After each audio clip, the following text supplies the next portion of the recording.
Alam nyo ka, mga kakikaya ng aking anak, ako'y nakikidali nila ang pagkawala, are mga kanyang mga pang-oil sa buhok.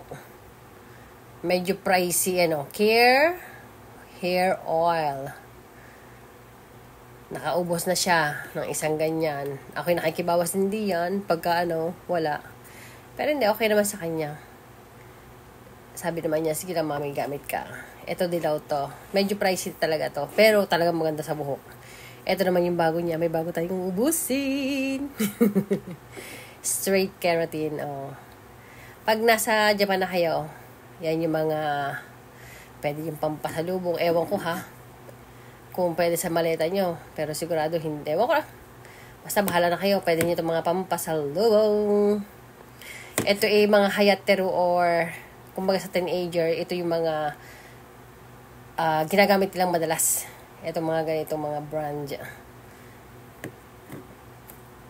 O makikikain na rin kayo. Tayo. At maya-maya lola na tayong lahat.